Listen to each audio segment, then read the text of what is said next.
안녕하세요, 블랙선입니다. 자, 오늘 추가 매수 하셨나요? 자, 오늘은 오랜만에 삼성전자가 쉬어갔는데요. 보통주는 어제와 같은 가격으로 끝났고 우선주는 400원 하락으로 마감을 했습니다. 외국인과 기관의 매도 물량을 개인이 계속 받아내고 있죠.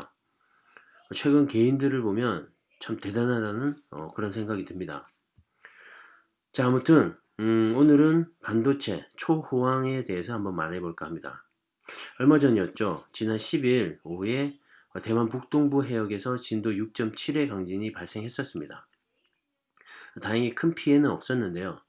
대만에는 세계 1위의 파운드리 업체죠. TSMC가 있습니다. 혹시나 지진으로 인해 반도체 생산에 차질이 생기는 게 아닌가 하는 그런 우려도 있었는데요. 아니나 다를까 업계에 따르면 일부 반도체 공장의 가동이 중단된 것으로 전해졌습니다. 앞서 마이크론의 대만 공장이 정전으로 인해서 1시간가량 멈춘 데 이어서 또다시 대만산 반도체 공급 차질 이슈가 발생한 건데요. 이번 지진으로 TSMC를 비롯한 D램 생산업체인 난야 등 현지 반도체 제조 라인이 일시적으로 중단됐던 건데요. 사실 한두 달의 시간과 연속적인 미세 화학 공정이 필요한 이 반도체 제조 특성상 라인이 중단되게 되면 만들고 있던 제품들을 폐기하거나 재활용 과정을 거쳐야 합니다. 그래서 잠시 멈춰선 라인이지만 그 규모와 중단된 시간에 따라 피해액이 발생되게 됩니다.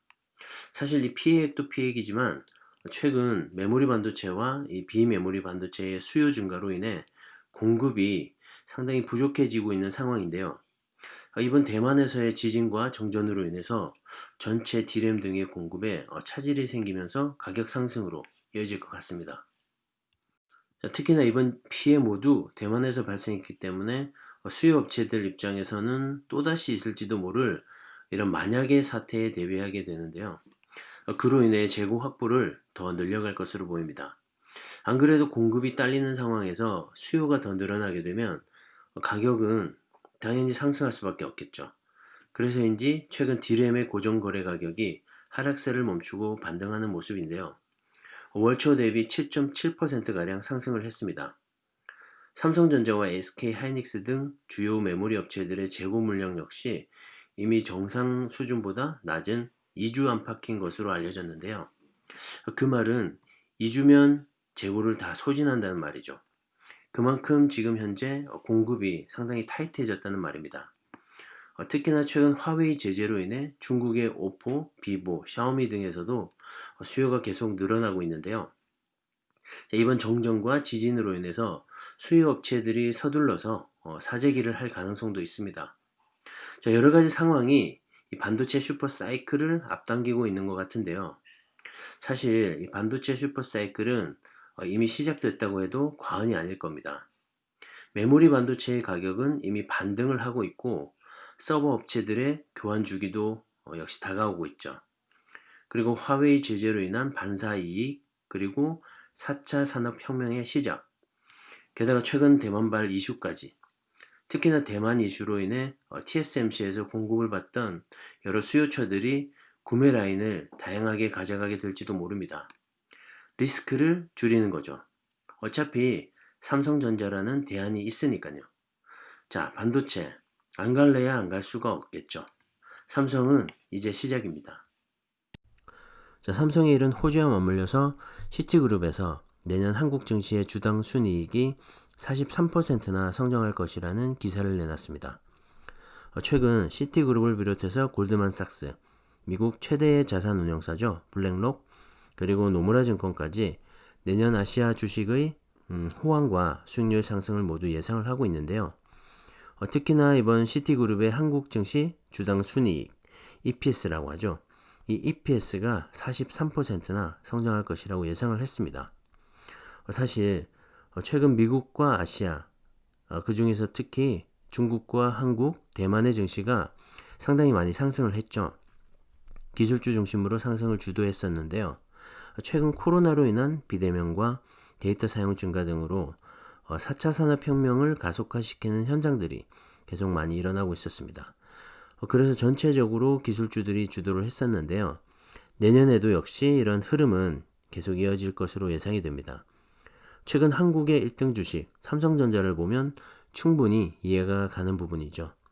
대만의 증시는 TSMC가 주도를 하고 있고요. 그리고 최근 달러 약세와 원화 강세 역시 전 세계 돈이 이 신흥국 시장으로 들어오게 되는 마중물 역할을 하고 있는 것 같습니다. 외국인 입장에서도 환차익까지 보고 투자를 할 수 있는 굉장히 매력적인 시장이 된 거죠.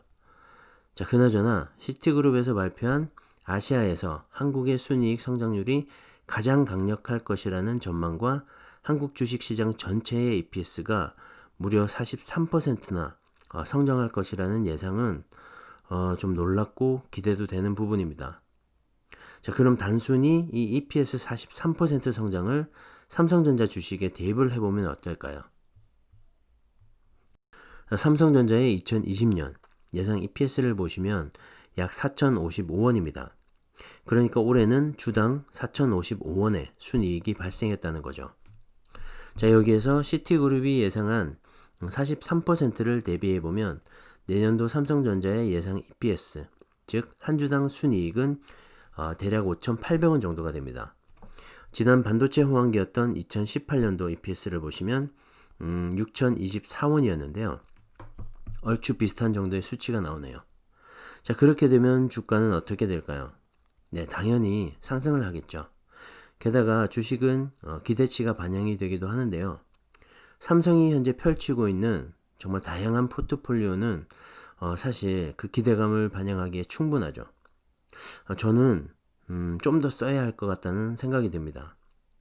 아마도 2018년 EPS를 넘어서지 않을까 조심스럽게 예상을 해봅니다. 기분 좋은 상상인 거죠. 자, 하지만 더 기대되는 것은 내년을 시작으로 2022년에는 더 높은 성장을 할 수 있다는 겁니다. 지금 삼성전자의 주가가 날아가고 있죠. 물론 많이 올랐습니다. 하지만 더 오를 겁니다. 한 주라도 더 모아야 할 텐데 자꾸 날아가서 저도 사실 걱정입니다. 장기 투자의 관점에서 돈이 생길 때마다 이렇게 모아가는 입장인데 저렇게 자꾸 오르기만 해도 한편으로는 기분이 좋지만 또 한편으로는 더 많이 사지 못해서 손이 근질근질할 때도 있죠. 하지만 여러분, 장기 투자는 곧 분할 매수의 관점에서 보셔야 합니다. 수익률도 좋지만 주식 수량이 더 중요한 거죠. 10주를 사놓고 100%의 수익이 나는 것과 분할 매수로 수익률은 좀 낮아지겠지만 100주를 가지고 10%의 수익을 얻는 것. 둘 중에 어떤 것이 더 좋은가요? 삼성전자 한번 꾸준히 모아가 보시자고요. 행복한 노후를 만들어 줄 겁니다. 자, 오늘은 여기까지 하겠습니다. 감사합니다.